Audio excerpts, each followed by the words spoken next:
is CGTN, China Global Television Network.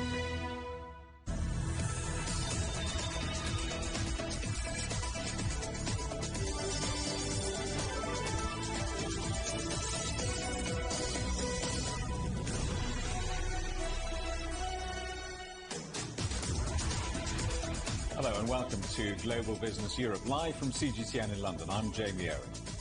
And I'm Juliette Mann. Our top stories. Xin Nian Kuai Le. China welcomes the Year of the Ox. We'll be watching the celebrations unfold. Our other headlines: a call for cooperation over confrontation. Presidents Xi and Biden speak for the first time as leaders. The world's largest oil and gas producer says it is going green. But how can Shell achieve zero emissions? AstraZeneca says a new vaccine for COVID variants could be available by the end of this year. And new footage released at Donald Trump's impeachment trial shows how close rioters came to US lawmakers.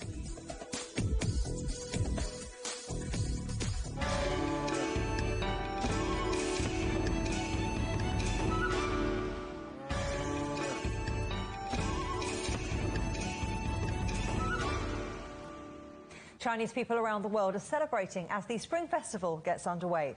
As the Year of the Rat scuttles off and the Year of the Ox strides in, people hope more luck and prosperity beckon after a year marked by the turmoil of the pandemic. CGTN's Zoe Yun now on the traditions of the most important holiday in the Chinese calendar. The Spring Festival is one of the most celebrated festivals here in China. It means getting rid of the old year and welcoming a brand new year. Many people started to get prepared several weeks ahead, with custom passed down through generations.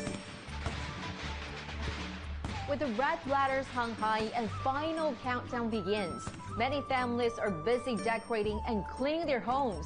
Well, people also like to put up these special red couplets for paper cutting on their door. In order to bring me and the viewers some good luck, let's put this red couplets right here to welcome the Chinese New Year. And finally comes the big day, the eve of the Spring Festival. Well, usually this is the biggest gatherings for the year, with families reunite and sit around the dining table to enjoy the exquisitely prepared feast. However, this year, due to the pandemic, people are advised to stay at home, celebrate it within small circles, and keep social distancing. Well, the dishes served on the special occasion usually have very profound meanings. For instance, fish is commonly seen on the table as it symbolizes abundance for the coming year. Dumplings means usher in the new year with wealth and health. Each region may have their own lucky food, but it all has a symbolic meaning for a better life. After enjoying this special feast, many families like to stay up late to chase off the evil spirits and embrace the new year. As the bell is about to ring, those firecrackers are going to be set off to scare away a monster called Nian, to make sure our new year is joyful and safe. So everyone, happy Chinese New Year!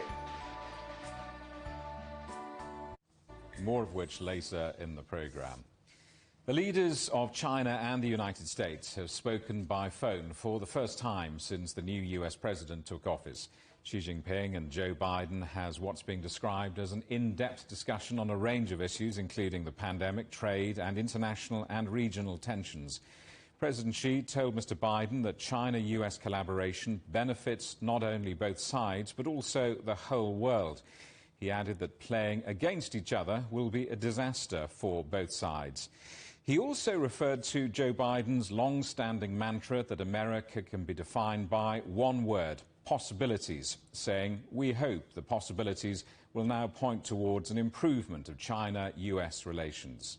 Well, our correspondent Jim Spellman has been watching events in the United States. Jim, well, at least the two men are talking. That's a move on where we were before. Yeah, indeed. And this call was a long time coming. Joe Biden wanting first to reestablish some ties with U.S. allies in Asia and in Europe to move forward in a methodical approach. This is what he said he would do during his campaign, and this is indeed the tact he's taken so far, not rushing into anything, not going for showy, confrontational interactions with world leaders, including perhaps the most important U.S. relation, that with China. keep something in mind. These two men have a relationship that goes back almost a decade, back to when both men were vice presidents of their country. Joe Biden has spent many hours with Xi Jinping, traveled with him as well. So they're starting with that shared personal history that perhaps will give this relationship a better tone moving forward than what we saw under former U.S. President Donald Trump. Within just the last few minutes or so, Joe Biden commented on that call with reporters in the Oval Office, saying that it was a 2-hour call, which is really quite extraordinary, that covered a range of issues. And he warned that China will, quote, eat our lunch if the U.S. doesn't increase its infrastructure spending. Interesting here, Joe Biden using relations with China to try to move forward on some major spending in the U.S. Congress by warning that the U.S. simply will not be competitive. He raised a couple of specific issues, the rapidly advancing and modernized rail system in China, simply nothing to compare here in the U.S. to that, and China's dedication to creating, marketing, and selling electric vehicles, saying that the U.S. needs to do this or we will simply fall behind China on the world stage. Jamie? Jim, a 2-hour phone call. Tell us more of what they talked about. Well, you get to have to look at these readouts from the two countries and kind of read between the lines. So you have these areas of cooperation that both sides agree on. This is dealing with things like climate change and the battle against COVID-19. But then you get to the real conflict in this relationship. The U.S. side saying that Joe Biden essentially talked tough to President Xi about sensitive issues, Xinjiang, Hong Kong, Taiwan. And then in the Chinese readout, you have them saying that President Xi warning President Biden that those are strictly internal issues and should not be broached by the United States. This is the key conflict going into the Joe Biden presidency, and it will remain the key conflict going forward with this relationship with China. How do these two countries deal with these most sensitive of issues? It's not clear except for two things. We know that Joe Biden will take this slow and methodically. They've already assembled an office in the White House that will bring together all U.S. policy, trade, security, technology, et cetera, into one cohesive policy. And that when Biden is ready to move forward, he'll try to do it in conjunction with other countries. Such a remarkable departure from the sort of go-it-alone cowboy approach of President Trump. I think that one thing both sides are going to be pleased with coming out of this phone call is the resumption of somewhat normal interactions, agreeing to further dialogue, no wild threats, no crazy Twitter rants or anything like that. That's the kind of dialogue and diplomatic approach that both sides are prepared to undertake. Jamie? What happens next? Are we expecting a face-to-face meeting sometime? Well, that's inevitable, but of course, with the COVID-19 restrictions in place, it's very likely that this will be delayed for many months moving forward. And I think that that's probably just fine by President Biden. He'd like to have the U.S. economy recover some and have the COVID-19 pandemic at least somewhat under control so that he can approach one-on-one talks in person with President Xi from a stronger position. So that is inevitable, but nothing's planned at this point, and that could likely be the fall, perhaps even the winter, before they're even contemplating something like that. Jamie? Jim Spellman in the United States, thank you very much. The International Energy Agency has warned that the world oil market remains fragile despite a recovery in prices. That's as tighter restrictions are imposed to curb more contagious coronavirus variants. But the IEA says the economic outlook is brighter, especially in the second half of this year. This comes as OPEC producers and their allies, including Russia, have stuck to output limits, driving prices back to around $60 a barrel, levels last seen last year before the pandemic took hold. Well, let's stick with oil. Shell has announced it's to drastically cut its carbon emissions over the next 30 years. It's one of the latest major oil producers to align itself with the Paris Climate Accord's ambitious net zero emissions goal by the year 2050. Well, one of the ways Shell plans to meet that target is by investing up to $3 billion a year on renewable energy projects. British Petroleum, by the way, has also set itself a 2050 net zero target. It aims to get there in part by cutting its oil and gas production by 40% by 2030. And the French producer Total plans to ramp up natural gas production to make up at least 60% of its overall output by 2035 to meet its 2050 net zero target. Well, despite Shell's commitment to a more sustainable future, the company is not planning on cutting its oil and gas operations, which are, of course, big polluters. Yolo Abdavith reports. It's been a tough year for the Royal Dutch Shell company, like many others. Earnings fell by 71%, down from $16.5 billion in 2019 to $4.8 billion last year. Job cuts are expected, possibly a tenth of the 83,000 currently being employed by Shell globally. The world is changing, so we will change too. And that is what Powering Progress is about. Change to deliver on 4 goals. Delivering shareholder value, powering lives, respecting nature, achieving net zero emissions. In contrast to some of its competitors, Shell will be investing less in wind and solar energy, but does intend to keep producing and trading its oil and gas reserves for the coming decade. Shell is reported to trade 13 million barrels of oil per day, about 13% of the global demand before the pandemic. The company says it passed its peak oil production in 2019. To just say, we're going to not produce that carbon ourselves anymore, we're going to buy it from somebody else and then sell it to our customers, would do no service to the planet. The innovations of Shell are better deployed to figuring out, together with our customers, how we are going to help these customers not use oil and gas products anymore.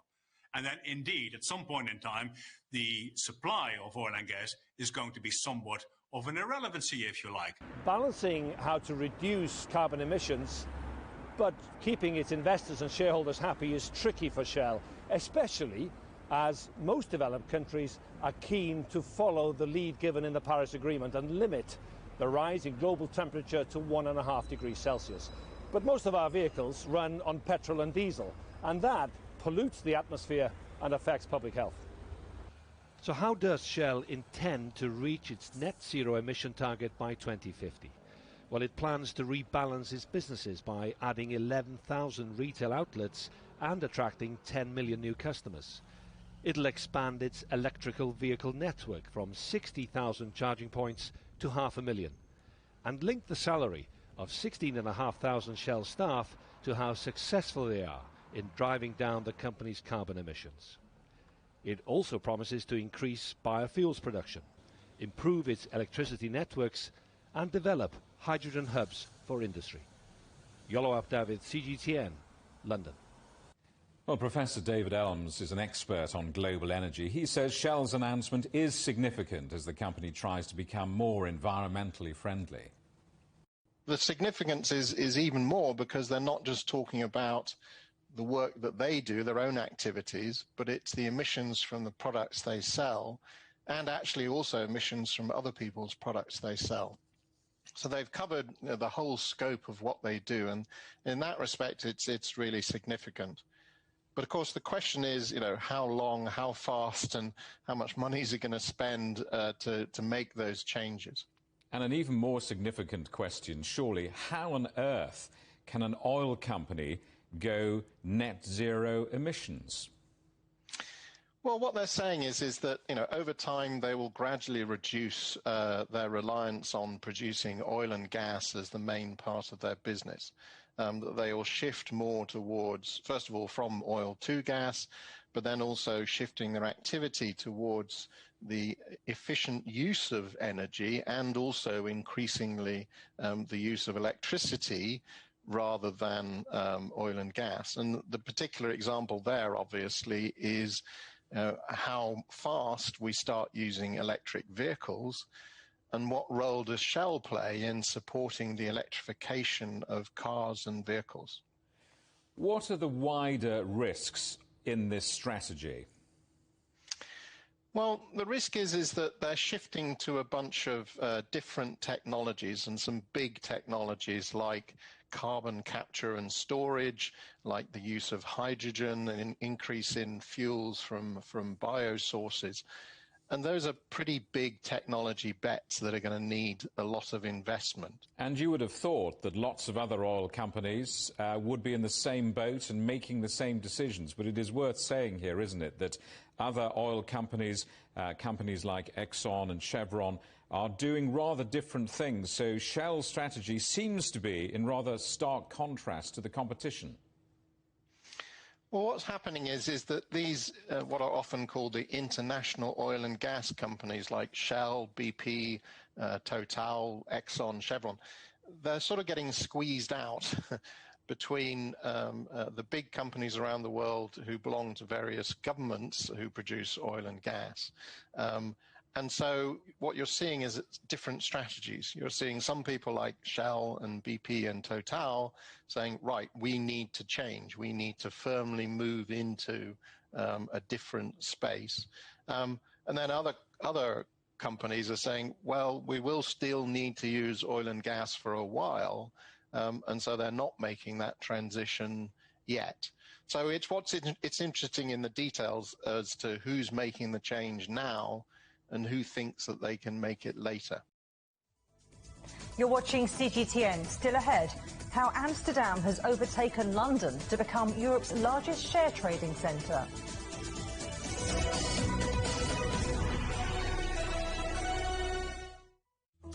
Search CGTN Europe wherever you get your podcasts to subscribe to The Agenda podcast. The Agenda with me, Stephen Cole, always gets to the heart of a story.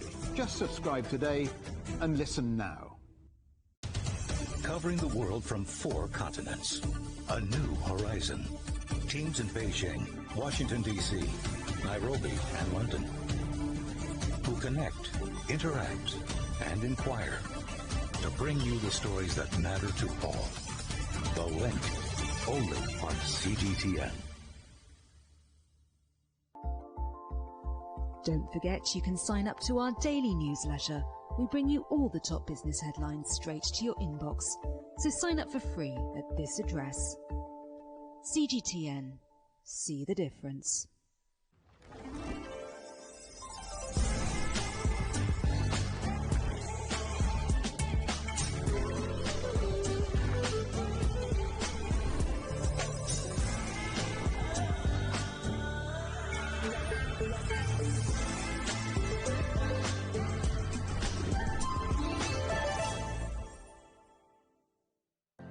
Mari, what would you say is a good question?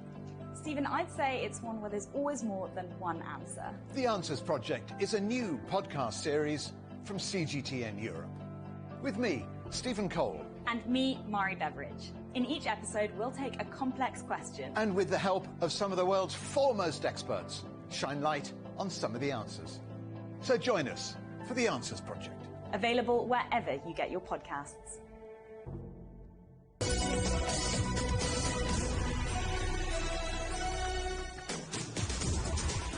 Welcome back to Global Business Europe. A challenging winter, but light at the end of the tunnel. That's how the European Commission introduced its winter 2021 economic forecast, which has turned more negative. However, the prediction includes a return to pre-pandemic levels in the second half of this year. Economic growth across the 19-country region is now forecast at 3.8%. That's a revision down from what was predicted in November, 4.2%. The European Commission expects GDP growth in the Eurozone area next year to also reach 3.8%. First, they said that would be 3%, a rise of 3% last November. Now, looking at the leading EU economies of Germany and of France, well, Germany is expected to grow by 3.2% this year, having contracted 5% in 2020, while France is predicted to grow 5.5%, having contracted 8% last year. Now, the EU says this forecast is based on an assumption that social restrictions will be eased during the second quarter of the year, with some regional measures still in place, possibly going into next year. Because the recession in 2020 was not as deep as expected, and thanks to the breakthroughs regarding vaccines, we now project the EU economy will return to its pre-crisis GDP level in 2022. And this is, of course, the famous light at the end of the famous tunnel. As increasing numbers are vaccinated and containment measures are gradually relaxed, economic activity is expected to start picking up. Famous light at the end of the tunnel. I chewed over these numbers with Marco Valli. He's a chief European economist at UniCredit in Milan. Importantly, pre-crisis GDP levels will be hit in mid-2022, and that's slightly earlier than previously thought. And so this is the good news, right? The bad news is that there are several countries which will not get there before 2023, and that's the case, for example, for Italy and Spain. Now, it is a tricky time for the European Union. As you say yourself, we've got vaccination rollout issues, social restrictions which take their toll on the economy. So how does the Eurozone fare in terms of pandemic economic recovery compared to, say, the United States? Well, you've said that correctly. It's vaccination is key, right? And if we look at the numbers for vaccination, the rollout looks like the US is clearly ahead. But the vaccination is not the only driver of economic recovery this year. There is another driver, which I think is maybe less important than the vaccination rollout, but still quite meaningful. And that's fiscal policy, the stance of fiscal policy. In the Eurozone, after a strong boost in 2020, this year, fiscal policy is expected to normalize somewhat. While in the US, fiscal policy will actually keep pushing. And this, I think, will be responsible, along with the different path in the vaccination rollout, for what we label as a widening gap in the transatlantic growth differential between the Eurozone and the US. So the US will be helped by faster vaccination rollout, but also by stronger boost coming from fiscal policy. In the Eurozone, vaccination is not great so far, and fiscal policy is probably too timid for now. So vaccinations, fiscal policy, those are the things to look at. But is it too early to say with confidence that we can return to some kind of normal? I think it's too early for now, but the prospects are there. And as the Commission put it, there is light at the end of the tunnel, right? And that's what is important, especially for financial markets, right? Because markets know that we are going through still a few rough months, because restrictions are still there in some countries. For example, Germany, they're pretty tight. But what is important is that we finally have, with this vaccination rollout, the prospect of a gradual return to normality. It will not happen in the short term, but I'm confident it will happen over the medium term. And especially in 2022, we will see most of the impact, the positive impact from vaccines, along with the beginning of the traction that should come from the recovery fund disbursement, right? Because one important thing to consider is that in today's forecast, the Commission is not yet penciling in the growth boost coming from the recovery fund. In our numbers, that's going to be especially important for 2022. So 2021 will still be a recovery year, but I think that you will see most of the effectiveness of the vaccination campaign and the boost from the recovery fund impacting the growth numbers for 2022. Talks between the UK and the EU will get underway later as tensions rise over Brexit checks at Northern Ireland seaports. It's a dispute over the Northern Ireland Protocol, which was part of the Brexit withdrawal agreement. The aim was to prevent a hard land border on the island of Ireland, but it came at the expense of a new trade border between Northern Ireland and Great Britain. The UK says it wants a 2-year extension to the current grace periods to allow businesses more time to adapt. But the EU says it will only consider requests once the protocol has been implemented. Well, let's talk to our correspondent, Andrew Wilson. Andrew, how serious is this?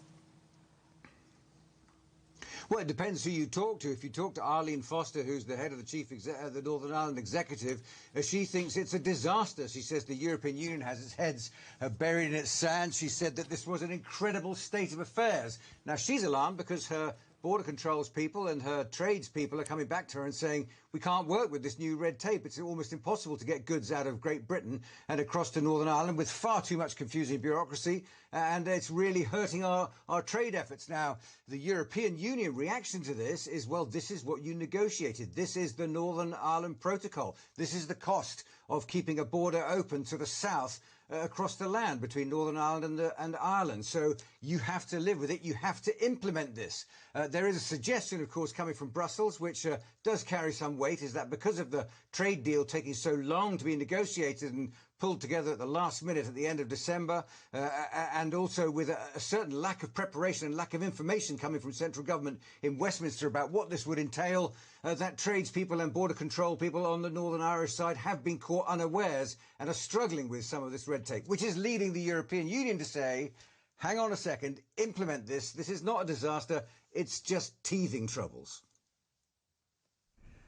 The Northern Ireland Protocol was supposed to ease the complications of its location between EU, Ireland and Great Britain, but it hasn't. New rules have badly affected trade with the mainland, and that has heightened political tensions in a community historically divided between UK and a united Ireland. EC President Ursula von der Leyen has said she regrets threatening to override the agreed protocol over vaccine concerns. But nonetheless, her negotiator on this, Maros Sefcovic, has made it clear with an advance letter he's in no mood to start rewriting deals. This is the solution that they've come up with. This is the one they've negotiated. Now, if you had a closer UK-EU relationship, then you could ease the differentiation which you have between Northern Ireland and the rest of the UK. But I can't see anybody who's really got a serious alternative to what's on the table at the moment. And I don't think the UK and the EU have necessarily got the will to open all this up again and renegotiate. But there are those in Northern Ireland who welcome the protocol because it keeps open the crossing with the south. They say Brexit means a border in the Irish Sea and that the Unionists have to accept that. They think that Westminster should be paying constant attention to them. And the political reality is that they're not. You know, the government is distracted with COVID. They were really distracted with those big trade negotiations that happened around Christmas time. And the political reality is we're so small. We're 2.8% of the UK population. And that message, I don't think unionism and loyalism has fully understood. It's a long-standing complaint that Westminster is deaf to Northern Ireland and its problems. After decades of single-market trading, Brexit was always going to mean disruption, and the challenge for Brussels and Westminster is to manage that. In the case of Northern Ireland, there is no obvious option other than the protocol. The government wants concessions, but the EU, besides being sympathetic, has little to offer at this stage, apart from extending grace periods on some of the restrictions. Andrew, how is this row over the protocol affecting internal politics in Northern Ireland? Well, it's important to remember that Arlene Foster's party, the ruling DUP party, is a pro-Brexit party, but by and large sentiments in Northern Ireland are pro-European Union and anti-Brexit. So this trouble on the border, for whatever it's being caused by, there's only really anecdotal evidence that it's chaotic. It is difficult, and a lot of companies in the UK have stopped trading with Northern Ireland because it's too difficult to get their stuff across. But this is leading to the critics of Brexit saying, see, we told you so, this isn't working out for us. Westminster has abandoned us, and that's put a fear in the Unionist Party and the DUP supporters, thinking that they've been yet again betrayed by London, which is weakening the DUP's position as head of the Northern Ireland executive. And at the same time, those people in Northern Ireland who are more drawn towards the idea of a united Ireland are saying, look, our border's still flowing freely. We can still bring all our goods in and out of Ireland. These are the natural places where we should be doing business. This is where our future lies. Now, Northern Ireland is such that that idea of a united Ireland is still many, many years away. There's no traction for that politics at the moment, but it is inching towards that becoming more of a point. And that makes the Unionists nervous. They don't like the idea of a united Ireland gaining traction of any sort. Now, that situation makes Westminster nervous because they don't want any disturbance in Northern Ireland, but it also makes the ruling Northern Ireland executive nervous as well. They're polling badly at the moment, and they're feeling put upon not only by the nationalist voters in Northern Ireland, but also they feel they're being ignored by Westminster. All that creates a cauldron which makes Northern Ireland less predictable than it was just a couple of years ago, and that makes people nervous because of its history. A cauldron of unpredictability. Well, Andrew Wilson, thanks very much. Amsterdam has overtaken London to become Europe's largest share trading centre in January after Brexit forced EU investors to use platforms inside the EU. On average, around $11 billion worth of shares were traded each day on various Dutch platforms. That's 4 times higher than in December. Our correspondent Stefan de Vries is in Amsterdam. This is the birthplace of the world's first stock exchange. In 1602, the Dutch East India Company was the first company in the world to issue publicly traded shares in this building. The idea of a stock exchange became one of the most successful of Dutch exports. Today, 4 centuries later, there's another success to celebrate. In January, Amsterdam surpassed London as Europe's largest centre for trading shares. How is that possible? Well, Brexit. One of the consequences of the divorce between the UK and the European Union is that British exchanges and trading places no longer have the same status as European ones. Half of the European deals, which London banks and brokers would normally handle automatically, shifted to the European Union. From the 1st of January, the number of shares traded in London decreased to 8.6 billion euros a day. And it's not just the trading of company stocks which Amsterdam is anticipating. Earlier this week, US-based Intercontinental Exchange announced it's moving its €1 billion a day carbon emissions trading market to the Netherlands. The loss of the City of London's premier standing in Europe is partly symbolic. It won't really affect the employment levels there. The Netherlands, by comparison, looks to be one of the winners. Amsterdam is once again Europe's leading financial centre, just like it was 400 years ago. Stefan de Vries, CGTN, Amsterdam. It's love at first sight for investors and the dating app Bumble. The site has raised $2.15 billion in its Wall Street IPO, exceeding its targets. The company is now valued at more than $8 billion. The IPO makes 31-year-old Whitney Wolfe Herd the youngest woman to take a big company public as CEO in the United States. She launched Bumble in 2014. Its unique selling point is that women must make the first move. United Airlines plans to buy 200 flying taxis to shuttle passengers to the airport. The airline intends to invest more than $1 billion in the electric flying taxi company Archer. The aircraft needs regulatory approval for the sale to go ahead, but if all goes according to plan, United hopes to get flying taxis off the ground within the next 5 years. MasterCard says it'll start allowing clients to pay in cryptocurrency on its network this year. The credit card giant joins several other major companies that have made similar pledges. The company hasn't said which cryptocurrencies will be supported. Currencies like Bitcoin have struggled to win the trust of mainstream investors, but are gradually becoming more accepted.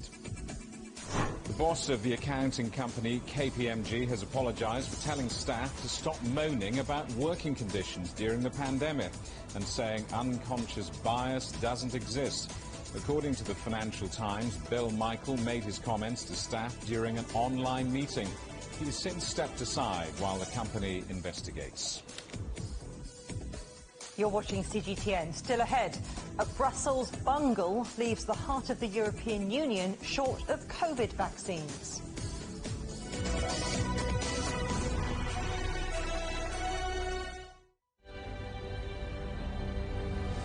Patient after patient after patient. They take a long time to get better. They're the sickest patients we've ever seen. It's a race against time because we can all see the threat that our NHS faces, the pressure it's under. We're dealing with something we knew very little about. Europe's first 2 epicenters in February have received their first dose of the Pfizer-BioNTech vaccine. Another day, another grim milestone for the UK in its fight against COVID-19. 100,000 people have now lost their lives after contracting the virus.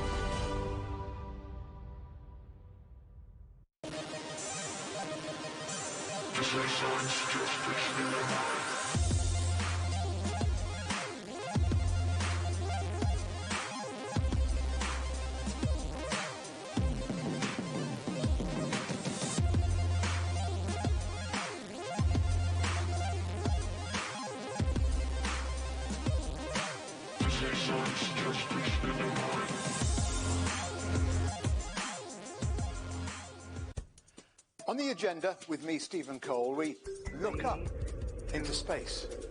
We look down into data. We look at debt. We look at politics. We look at opioids, climate change. We look at all the issues that really matter around the world. But you matter too. We want to tell the stories you want to see and hear about. Make it your agenda.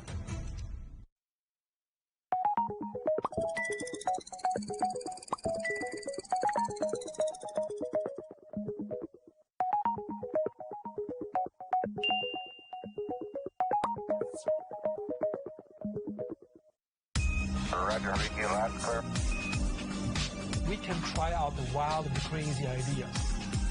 Nothing can stop an idea whose time has come, and this idea is coming. I actually feel quite comfortable in isolation.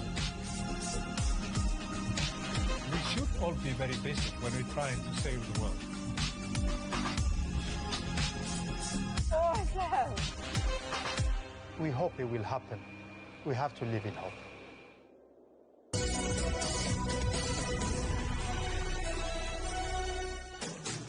Hello, welcome back to Global Business Europe with Jamie Owen and Juliet Mann. Our top stories. Happy Lunar New Year. China welcomes the Year of the Ox. A call for cooperation over confrontation. Presidents Xi and Biden speak for the first time as leaders. The world's largest oil and gas producer says it's going green. Shell drives towards zero emissions.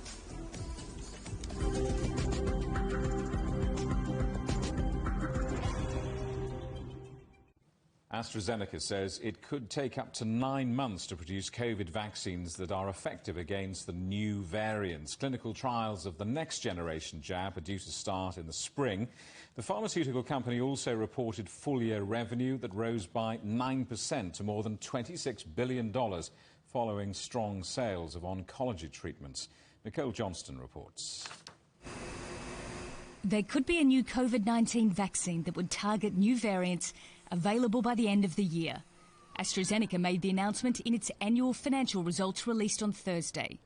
It said, in collaboration with the University of Oxford, AstraZeneca is focused on adapting its vaccine to new disease strains if required, and hopes to reduce the time needed to reach production at scale to between 6 and 9 months by utilising existing clinical data and optimising its established supply chains. If it can meet the target, it will be good news for the world. Countries, including the UK, are becoming increasingly concerned about the virus's ability to mutate and potentially render vaccines less effective.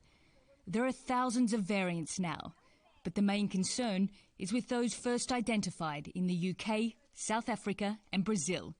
And now further mutations of the virus are being detected in Bristol and Liverpool in England. What's really affected us at the moment is transmissibility, because the new variant has swept the country, is going to sweep the world in all probability. And I think that we're going to be able to duck and dive around that to get our vaccines tweaked and get them rolled out, getting boosters.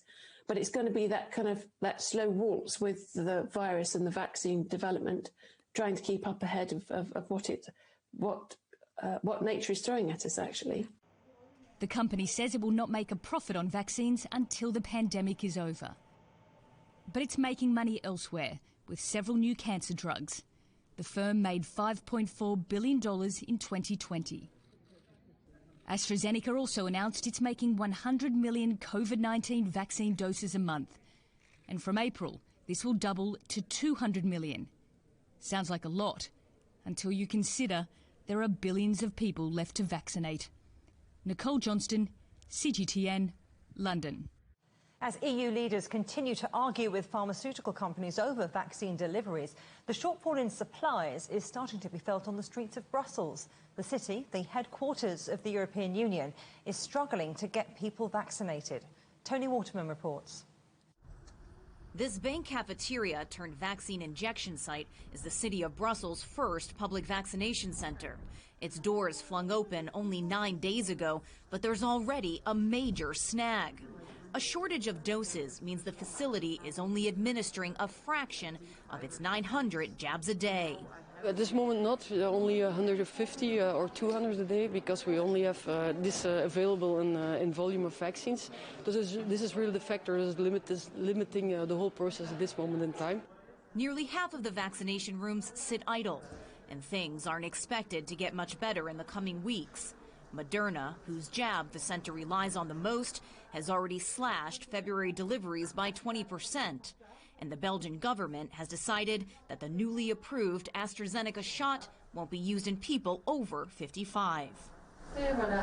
The few who do manage an appointment are health workers, like midwife Manu Curieux. I often go into people's homes, so I'm pretty close to them and have physical contact. I work a lot with infants and therefore pregnant women, who are not necessarily at risk. But infants, not too much is known, so I prefer to take precautions. Many see vaccination as the only way out of the pandemic, which has claimed more than 21,500 lives in Belgium.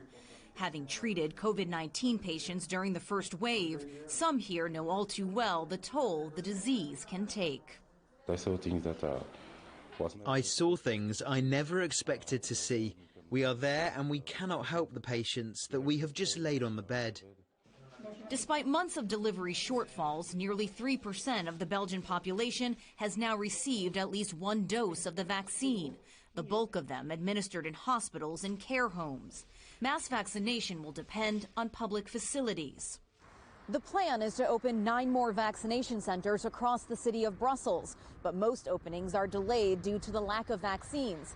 This is the Hazel site. It's meant to open on Monday, a fortnight behind schedule. And even when its doors do open, it will only have enough shots to inoculate 1,000 people a day, way off its 5,000 a day capacity, putting Belgium's exit from a deadly pandemic that much further out of reach. Tony Waterman, CGTN, Brussels. 500,000 doses of China's Sinopharm vaccine have been delivered to Serbia. It's the second shipment to arrive after 1 million jabs were sent last month. Serbia has Europe's second highest per capita vaccination rate after the UK. Alyosha Malenkovic reports. Torrential rain didn't hinder Air Serbia's Airbus A330 arrival at the Belgrade airport. After traversing almost 8,000 kilometers, the plane that carried much-needed vaccines came to a stop in front of the awaiting dignitaries. Thanks to these vaccines, we'll save thousands and thousands of lives. That's why I'm overjoyed this evening, and I don't know how to express all my gratitude to the People's Republic of China for this. Almost a month ago, Serbia received the first batch of 1 million Sinopharm vaccines from China. As a result of the aid, Serbia has become the continental European nation with the most people vaccinated per 100,000 citizens. I'd like to express my highest admiration for the organization of the vaccination process in Serbia. And I'm happy that the Chinese vaccine contributed to that big achievement. This is just one location in the capital Belgrade where the vaccination is available. In this Belgrade Fair Hall, Serbians have been receiving their first COVID-19 jab. Precisely 3 weeks ago, mass vaccination with the Chinese Sinopharm vaccine started in Serbia. Now, for 500,000 people, it is time for a second jab. And in a few days from now, Serbia will administer a first shot to more people using the doses from the newly arrived batch of vaccines from China. Even Czech Prime Minister Andrej Babiš came to Belgrade on Wednesday just to witness firsthand how the vaccination program in Serbia works. He was also very interested in Serbia's experiences with the Sinopharm and Sputnik V vaccines. In the next few months, Serbia expects the arrival of an additional 2.5 million doses of the Sinopharm vaccine and almost 2 million doses of the Sputnik V. With those, the country aims to quickly reach its mass vaccination target and stem the spread of COVID-19. Alyosha Milenkovic, CGTN, Belgrade. Hungary is to receive 500,000 doses of the Chinese firm Sinopharm's coronavirus vaccine next week, making it the first EU country to use it. It's also become the first EU member state to administer Russia's Sputnik V vaccine after its regulator granted emergency use approval rather than waiting for a green light from the European Medicines Agency. Julia Chapman is in Budapest. Residents of Hungary's capital can now receive Sputnik V at 4 clinics across the city, including this one. It's only available to those under the age of 75 and with no chronic illnesses. Hungary has ordered 2 million doses of Sputnik V from Russia, and there are already 23,000 inside the country, with a further 200,000 expected by the end of February. Regulators in Hungary approved the jab last week under emergency legislation, allowing them to bypass European Union procedures. And that comes as the Hungarian officials criticize the sluggish pace of the EU vaccine rollout. Hungary was trying to use all the possibilities offered by the European Union and ordered the highest possible number of vaccines. But so far, the European Union's procurement of vaccines is happening very slowly. As they are coming very slowly, we made a deal with the Russians for the use of the Sputnik vaccine. Russia has applied to the European Medicines Agency for approval of Sputnik V, although the body has yet to receive the application. Hungary is also expected to receive doses as early as next week of China's Sinopharm vaccine, and there are 500,000 expected by the end of February. Julia Chapman, CGTN, Budapest. New video footage made public as part of Donald Trump's second impeachment trial shows how close protesters came to some leading American lawmakers during the 6th of January riot in the United States Capitol building. Trump is charged with inciting an insurrection that left 5 people dead. Philip Crowther reports. It's left quite a few senators clearly shaken, not just Democrats, but Republicans as well, including those who we still do expect to vote to acquit former President Donald Trump in this impeachment trial. All of it is security footage from security cameras inside of the Capitol building, all of it presented without sound. But let's take a look at the first one. You'll see the rioters breaching the Capitol doors for the first time from the inside of the building. This is footage that we'd already seen from a different angle, from outside, from the point of view of those rioters. This is the first time we see them racing into the building with very large amounts of rioters making their way through the hallways of the Capitol building with very few police officers at hand. Let's move on to the next piece of footage, and that includes Senator Mitt Romney and, secondly, police officer Eugene Goodman. Now, what you see in this footage is him running in one direction and Senator Mitt Romney of Utah running in the opposite direction. The police officer then tells the senator to move in the other direction, possibly to save his life as well. There's quite some astounding footage that we've seen today. And there's another third part I'd like you to see, and that involves the then Senate Minority Leader Chuck Schumer, now the Senate Majority Leader, of course. He is also being led away from the Senate floor in one direction by his security detail. They then seem to notice that there are rioters close by, and they then run in the opposite direction. All of this goes to show how close some of the highest-ranking members in U.S. politics, in the U.S. Senate, but also in the House of Representatives, by the way, came to this violent mob. Now, we heard from some of those impeachment managers in very emotional descriptions of what they experienced, and what they really want to convince those jurors, those 100 senators of, is, of course, of the president's role in this, of Donald Trump inciting this insurrection. That is what they are trying to prove. The president of the Tokyo Olympics Committee will reportedly step down after saying women talk too much. Japan's news agency says Yoshiro Mori is expected to resign when the committee meets on Friday. The 83-year-old former prime minister made the comment during an online meeting, saying women made meetings drag on. He since apologised. Germany's Chancellor Angela Merkel has told Parliament it's only a matter of time before the new COVID variants become dominant in the country. She said the strain first identified in the UK is already widespread. Merkel defended her decision to extend the lockdown until the 7th of March, saying restrictions won't be in place for a day longer than necessary.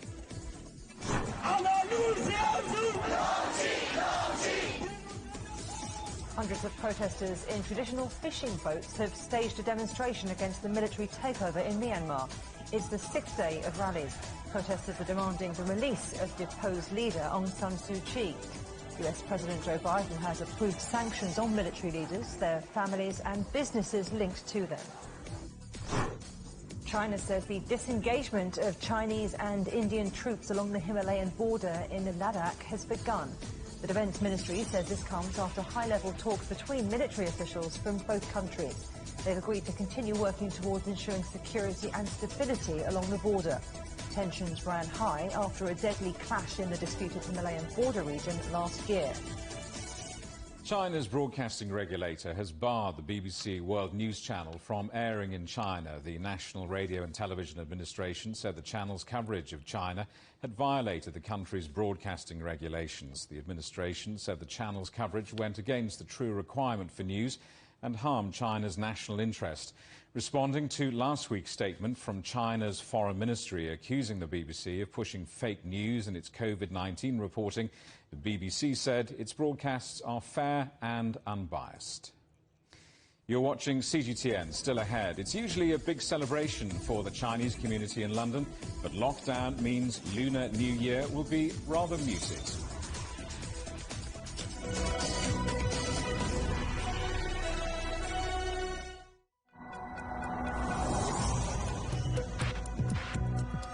Each day, there are millions of stories.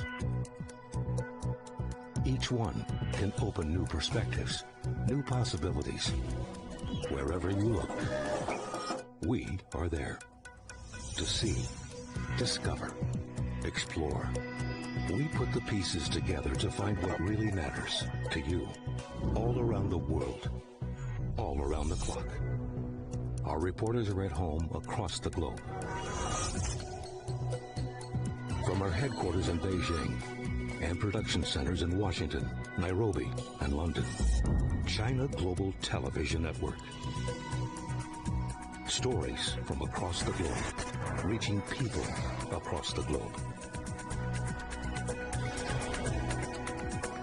CGTN. See the difference.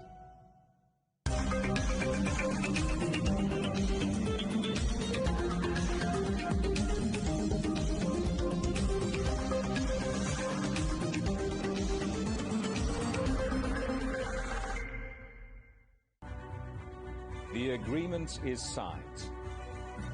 But what is the real deal now the UK has left the EU? For trade, for business, for the city, for ordinary people. Make sense of Brexit with CGTN.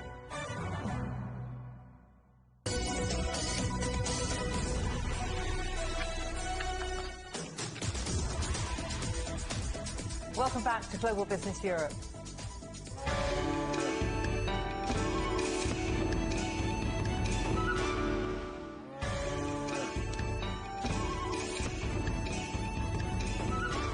So welcome to the year of the ox. Today is Lunar New Year's Eve and would normally herald a week of family, fireworks and festivities.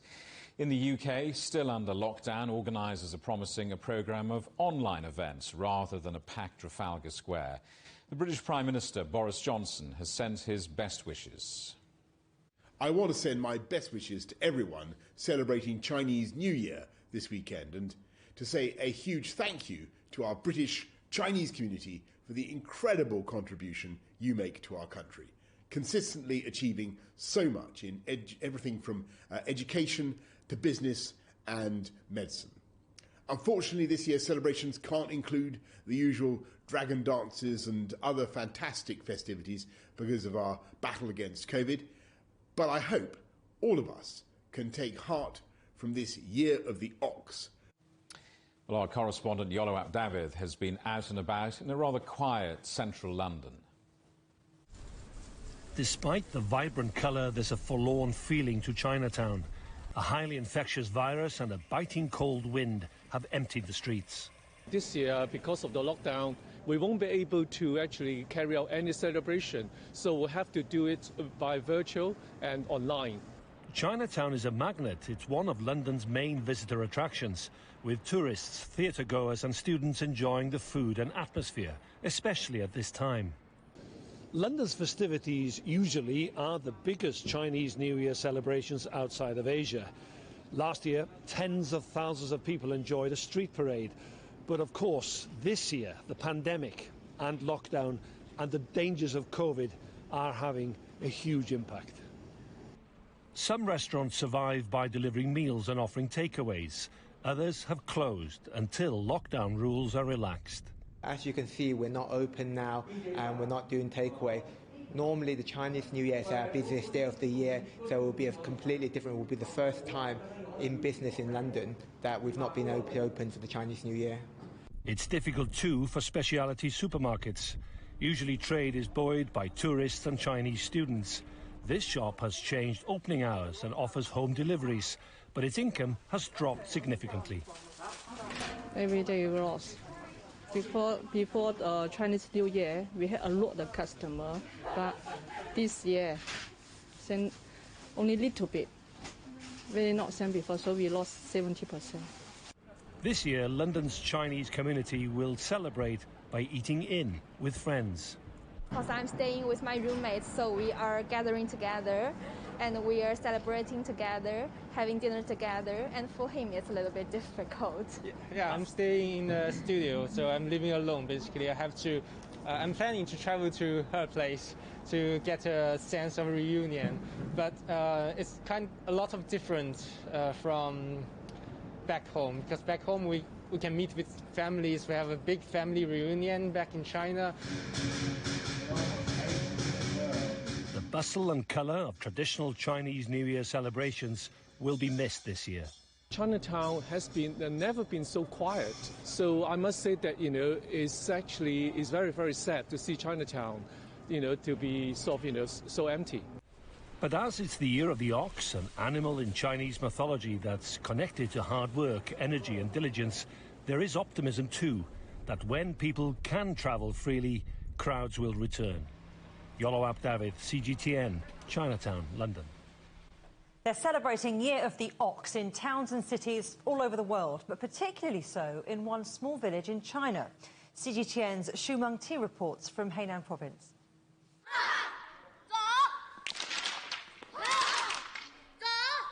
This isn't how Dananpo villagers would have celebrated the Lunar New Year just a year ago. Dananpo was then in the midst of a government-led poverty eradication effort. But as 2020 drew to a close, all the low-income households in the village were gradually lifted out of poverty.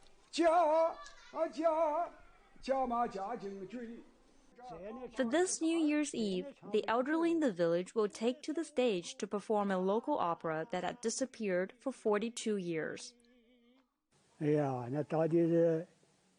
I'm sincerely happy. Once I start acting, I forget about the unpleasant things in my mind. If we don't practice for days, I'd feel something is missing in my heart.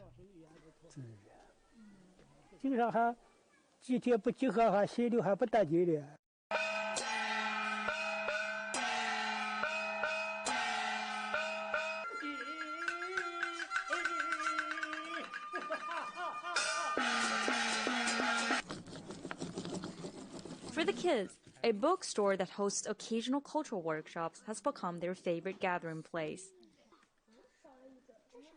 These are what we call New Year pictures, or Nianhua, a traditional Spring Festival decoration. The kids have all seen them before, but now that they've painted one themselves, their memory of this year's Spring Festival will also become more colorful. 就你们喜不喜欢来参加这边的活动？喜欢参加什么样的活动？画画，还有呢？手工、剪纸，还有武术。Dananpo welcomes the Year of the Ox with its quality of life restored and its community and culture reinvigorated. Xu Mengti, CGTN, Dananpo Village, Henan Province. Well, the Year of the Ox is associated with hard work, fairness and prosperity. To find out what it might have in store, go to europe.cgtn.com and follow us on Facebook, Twitter, Instagram and Weibo. We're also available on apps like Roku, Apple TV, Amazon Fire and Android TV. You can also find us on YouTube, Dailymotion, CGTN.com and the CGTN app. Watching the Spring Festival Gala on television is a favourite pastime in China. People from all over the country and Chinese communities worldwide watch the show on the eve of the Lunar New Year. We're going to leave you with some of the highlights. Well, that's it from Global Business Europe. Thanks for watching. From all of the team here in London, goodbye. And Xin Nia Hui Le.